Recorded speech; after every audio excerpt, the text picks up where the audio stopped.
당의 원로분들께서 이런저런 의견을 주셨는데 당에 대한 애정의 발로인 것이고, 우리 민주당은 시스템에 따라서 합리적 기준으로 경쟁력 있는 후보를 골라내고 있는 중입니다. 황골 탈퇴 과정에서 생기는 진통이라고 생각해 주시기 바랍니다. 뭐 툭하면 사퇴하라 소리 하는 분들이 계신 모양인데, 그런 식으로 사퇴하면 아마 1년 내내 365일 대표가 바뀌어야 될 겁니다. 그 세부 점수를 공개를 하는 것이 그게 타당한지, 그거는 공관위에서 자율적으로 잘 판단할 걸로 생각합니다.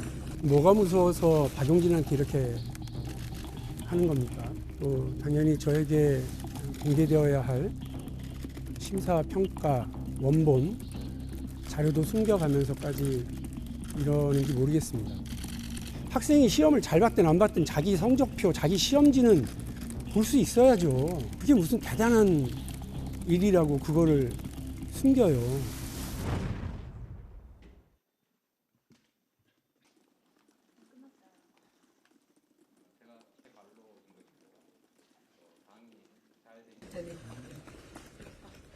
당 원로분들이 네. 입장을 내서 여론조사 과정에서 잘못된 걸 바로잡고 국민께 사과해야 한다고 요구했는데 네. 그럴 의향 있으신지 여쭙고 싶습니다.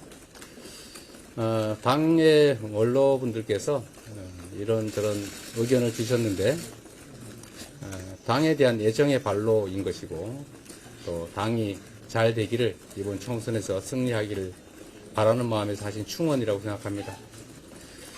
당이 언제나 완벽하게 일처리를 할 수 없는 부분들이 있기 때문에 부족한 부분들은 채워가면서 국민 눈높이에 맞게 기존의 당헌 당규와 공천 시스템에 따라서 합당한 인물들을 잘 공천하는 결과로 우리 공관위에서 국민들이 걱정하지 않으시도록, 또 당의 원로께서 걱정하지 않으시도록 해주실 것으로 생각합니다. 네, 다음 질문 받겠습니다. 네. 대표님 지금 정권 심판론이 흔들리는 거 아니냐 이런 네. 얘기도 나오고, 오늘 발표된 MBS 지표를 보면은 정당수 격차가 벌어지고 있는 상황이거든요. 네. 최근에 당의 어떤 내분들이 영향이 있는 거 아니냐는 얘기를 나오는데 어떻게 보시는지 궁금합니다. 공천과 관련된 뭐 갈등이랄까 내홍 얘기는 여러분들께서 민주당사 앞하고 국민의힘 당사 앞을 가보시면 체감하실 수 있을 겁니다. 우리 민주당은 시스템에 따라서 합리적 기준으로 경쟁력 있는 후보를 골라내고 있는 중입니다. 언제나 경쟁 과정에서는 본인의 생각과 타인의 평가가 일치하지 않기 때문에 불평이 또 생길 수밖에 없고, 그 점은 당연한 일이라고 생각합니다. 결국 이 과정을 거쳐갈 수밖에 없는 것이고, 결국은 국민들께서 원하시는 바대로 유능하고 또 청렴하고 국민의 뜻을 존중하는 훌륭한 후보들을 공천하느냐가 중요하다고 생각합니다. 내부에서 의견들이 다양하게 갈리고, 또 똑같은 상황에서 여러분도 학교를 다녀서 이제 평가를 받아보신 기억이 있을 겁니다. 반원들 사이에는 누군가 1등을 하고 누군가는 꼴등할 수밖에 없습니다. 그리고 우리 국민들께서는 변화를 바라시는데, 또 한 번 선출된 분들은 또 스스로를 지켜가고 싶어 하시죠. 이 두 가지를 잘 조화하는 게 우리 당 지도부 그리고 우리 공관위에서 할 일이라고 생각합니다. 약간의 진통, 또 이 황골 탈퇴 과정에서 생기는 진통이라고 생각해 주시기 바랍니다. 조용하게 밀실에서 갑자기 결정하면 갈등은 최소화할 수 있을지는 몰라도 민주성이라고 하는 게 제대로 반영되지 않을 겁니다. 국민의힘에서 자꾸 이제 뭐 야당의 공천 과정에 대해서 이런저런 비난을 하고 있던데, 자세히 들여다보시면 국민의힘은 압도적 1등을 경선에서 배제하는 그런 해괴한 공천하지 않습니까? 입틀막 공천 아니냐, 그런 생각이 들었습니다. 우리 민주당은 그런 경우 없습니다. 언제나 국민 눈높이에 맞는 경쟁력 있는 후보들이 선출될 수 있도록 충분히 경선 기회를 부여하고 있고 또 억울한 경쟁자가 발생하지 않도록 최대한 기회의 문을 넓히고 있습니다. 그것 역시도 주관적인 판단이 아니라 이미 1년 전에 확정해 놓은 특별 당규에 따라 그야말로 시스템 공천을 충실하게, 공정하게, 투명하게 하고 있다는 말씀을 드리고 우리 국민들께서는 조금 지금은 혼란스러워 보일지라도 그 결과를 잘 지켜봐 주시기를 부탁드립니다. 대표님, 그런데 그 밀실 공천 안 하겠다고 말씀을 하셨는데요. 현역을 뺀 여론조사가 이제 정체불명 여론조사다. 이 문제 진상 파악하고 문제 있다면 책임져야 한다 이런 목소리도 나오고 대표님 그 사퇴 요구도 나오는데요. 뭐 툭하면 사퇴하라 소리 하는 분들이 계신 모양인데 그런 식으로 사퇴하면 아마 1년 내내 365일 대표가 바뀌어야 될 겁니다. 정당은 그야말로 다양한 분야에서 다양한 전략적 판단, 연구, 그리고 또 결단을 해야 합니다. 그리고 그 모든 것들을 하나의 기준으로 일률적으로 판단할 수 없습니다. 후보들의 경쟁력도 판단해야 하고, 전략 쪽에서는 전략적 판단도 해야 되고, 또 당의 지지율 흐름도 조사해야 하고, 또 정책 판단도 해야 하고, 특정 지역에서는 어떤 인물들을 선호하는가도 조사해야 되기 때문에 매우 다양한 분야에서 다양한 조사가 이루어질 수밖에 없습니다. 필요에 따른 여러 가지 조사들이 있을 텐데 제가 개별적으로 다 파악할 수는 없지만 저는 이게 일상적으로 해오던 정당 내의 조사 업무인데 그걸 과도하게 예민하게 생각하시지 않아 주셨으면 좋겠다는 말씀 드리고 싶습니다. 필요한 조사는 충분히 하고 있습니다. 네, 마치겠습니다. 아니, 뭐, 괜찮습니다. 그리고, 말씀드리는 김에, 우리 언론인 여러분께도 좀 부탁 하나 좀 드리도록 하겠습니다. 여기 계신 분들은 뭐 전혀 그러지 않을 거라고 생각하는데, 10수년 전에 어떤 업체가 성남시 여론조사를 한 번 했다. 그거하고, 지금 이 민주당의 정량평가를 위한 조사하고 무슨 관계가 있습니까? 여러분 어떤 슈퍼마켓에서 새우깡 샀는데 그 집에 어떤 사람이 칼을 사서 강도질을 했으면 강도질한 집에서 새우깡 사 먹었다고 쓰실 겁니까? 그러시면 안 된다는 말씀 드리고 공정하게 있는 대로 보도해 주시면 고맙겠다는 말씀 드립니다.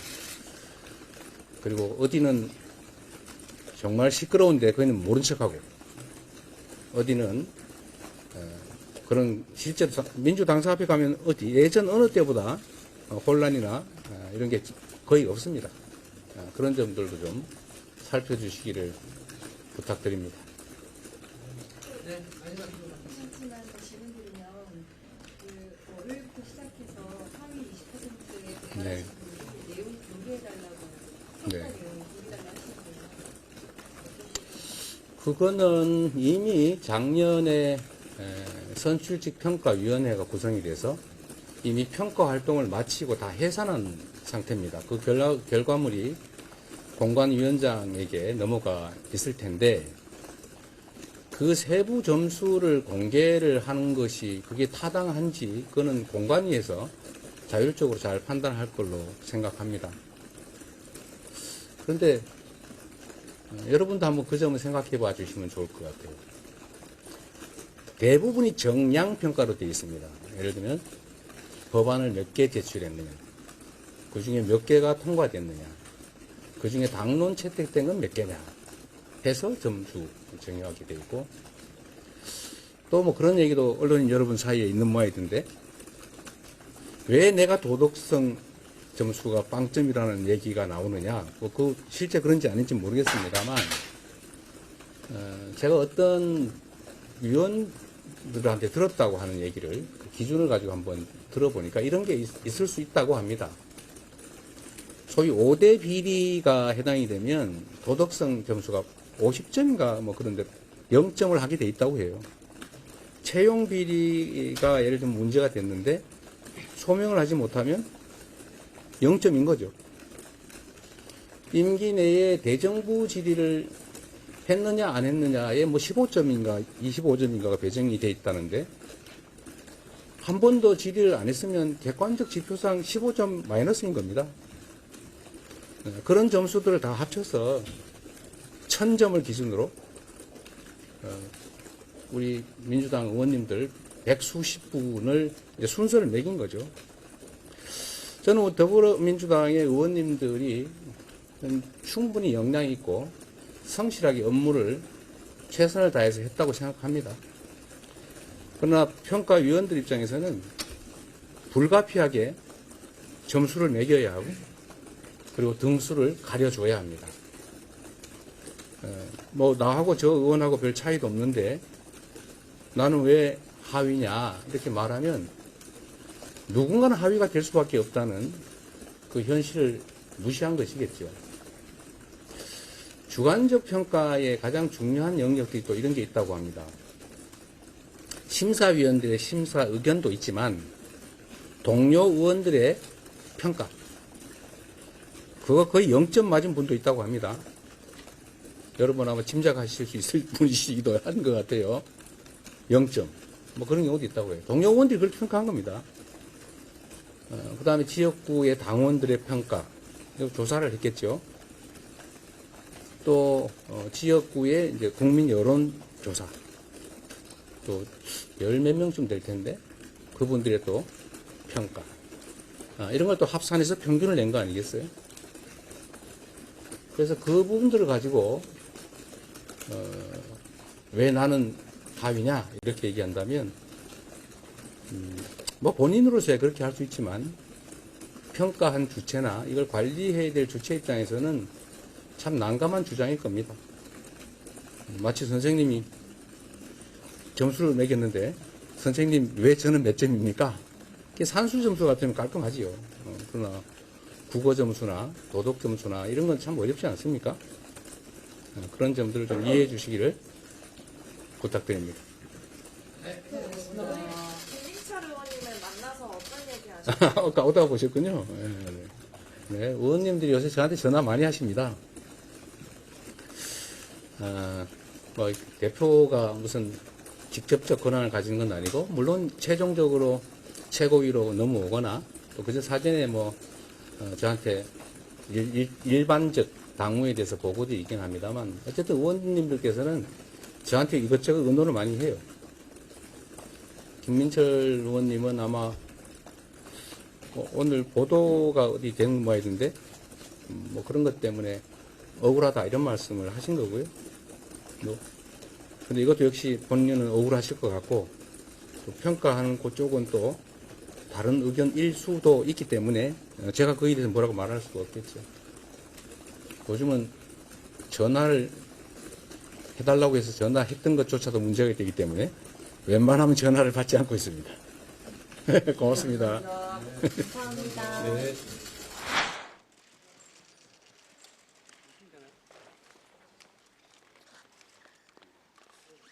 공간위로부터 문자 하나를 받고 나서 기자 여러분들 이러저런 질의와 문의가 있어서 잠깐 이제 입장 말씀을 좀 드리려고 합니다.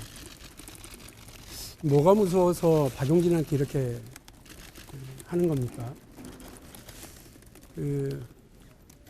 당원 당규상의 절차도 다 무시하고 또 당연히 저에게 공개되어야 할 심사평가 원본 자료도 숨겨가면서까지 이러는지 모르겠습니다.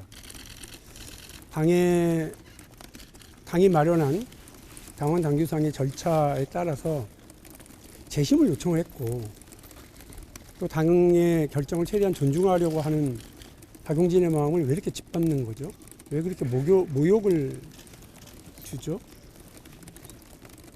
도무지 이해가 되진 않습니다. 공간위 회의를 통해서 기각을 하더라도 해야죠. 근데 공간위 회의가 있기도 전에 문자 하나 보내서 기각이라고 얘기하면 제가 이 결과를 어떻게 수용을 할 수가 있습니까?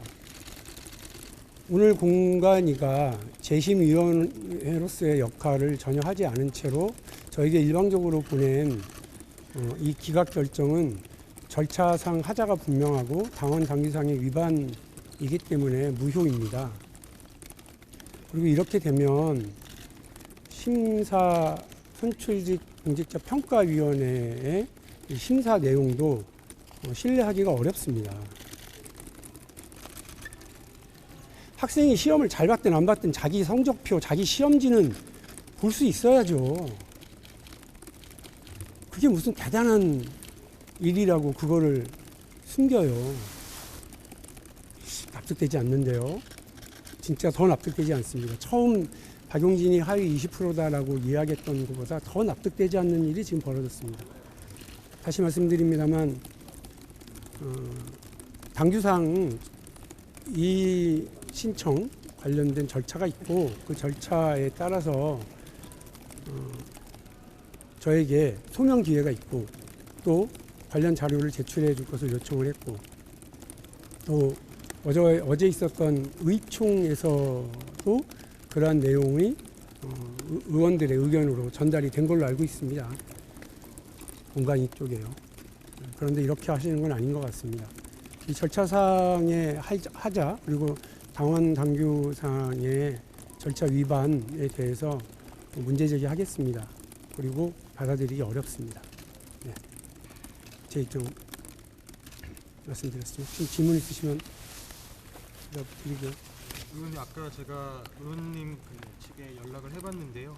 1시에 문자를 받으시고 의원님께서 공관위 측 발신자에게 누가 결정한 거냐 이렇게 물으셨더니 공관위원장이 시켜서 보냈다 이런 답변을 받으셨다고 하는데 맞나요? 네. 누가 이 문자를 보내도록 하셨나요? 왜 공관위가 열리지도 않았는데 이런 결정이 저한테 옵니까? 저는 소명 절차나 관련 자료를 볼 기회가 다 박탈된 것에 대해서 항의를 했고요. 공관위원장이 그렇게 지시를 한 것으로 저에게 대답을 했습니다. 문제 제기하시겠다고 했는데 어떤 절차를 이후에 밟는다는 계획이신지 구체적으로 궁금합니다. 관련 내용에 대해서 좀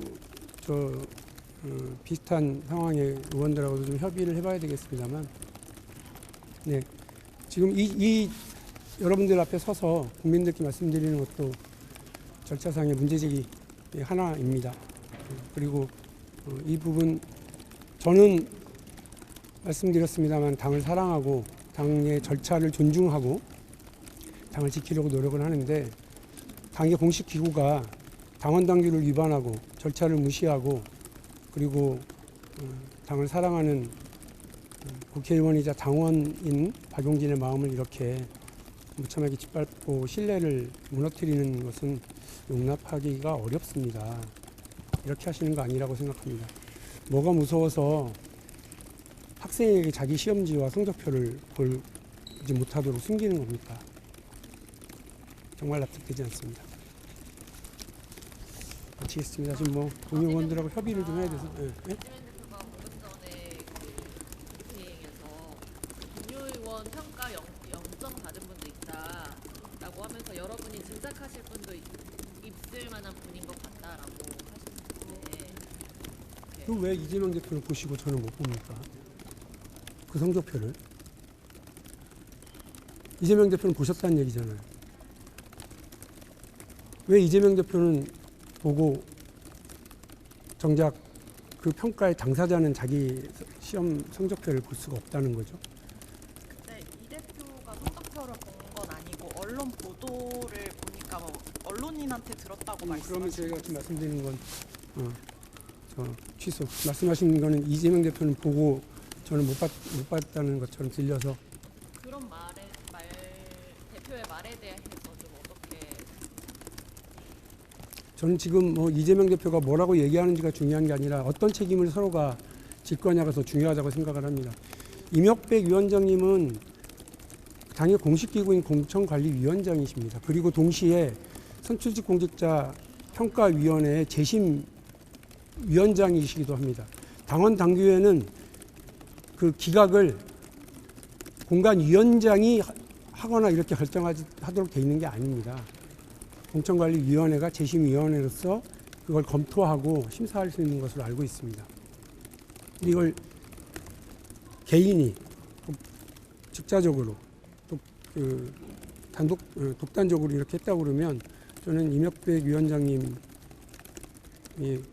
당원당규상의 절차를 확실하게 위반한 거다 이렇게 말씀드립니다.